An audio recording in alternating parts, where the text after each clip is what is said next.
Hey there, so today we have another homebrew review, and this is from The Juice is Loose from Instagram. Reach out to me. Actually don't have much detail about this beer other than it is a hazy IPA. What a big surprise. But this was homebrewed. He warned me that the carbonation could be a little high, so we'll see if that's an issue. It doesn't really seem like that at this point. But yeah, you can already smell it coming out of the glass. Don't really have much to say other than this is a New England style IPA. Beer comes in a medium plus a full on haze, light gold to even straw kind of color. Let's get the aroma on this one. Very familiar, very just New England hoppy.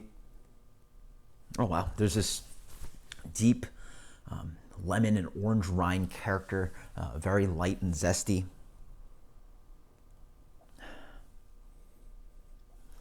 Some pineapple as well, fresh cut pineapple. And then underlying, there's this like candied pineapple quality, dried pineapple character. So a little bit of that candy thing coming in. Yeah, as I swirl, it might be a little carbonated, who knows. But yeah, smells awesome. Don't have any off flavors on the aromatics. Let's get the flavor on this one. So, on the palate, I mean, a lot of breweries have this issue. It smells awesome. The mouthfeel is possibly there, but then it just has that kind of hop astringency thing. It's just so much on the palate. And honestly, it's a question of what it could possibly be. It could be just a combination of polyphenols and proteins attached to each other, yeast still in solution, all kinds of stuff. I assume that it could have been dropped out more, possibly due with this issue, but it is very dry in the palate. Yeah, the astringency is not really a flavor. It just completely leaves the palate dry.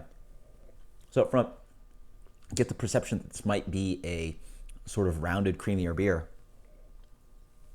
It does have that, and it has a little bit of malt body to it, just straight pale malt, light breadiness. There's some of that fruit character, and it sort of translates from the nose. Yeah, and you get that pineapple, a little bit of light, maybe peachy quality, citrus driving through. And on palate, it actually leans a little bit more towards mango and riper fruits than the aromatics, but then it ends up quite dry. It actually makes the beer quite drinkable. It's a very crushable beer because of how thirst quenching it is. Granted, that's not for me too much an advantage. I will say I have had commercial beers that are much worse than this in how dry they were and astringent that they were and burning.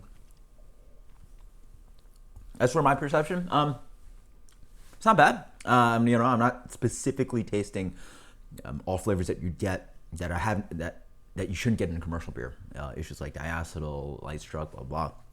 But instead, it is a problem or a characteristic that I think a lot of breweries are trying to figure out. And a lot of new breweries are obviously doing this style, so they do end up having some of that hop astringency to it.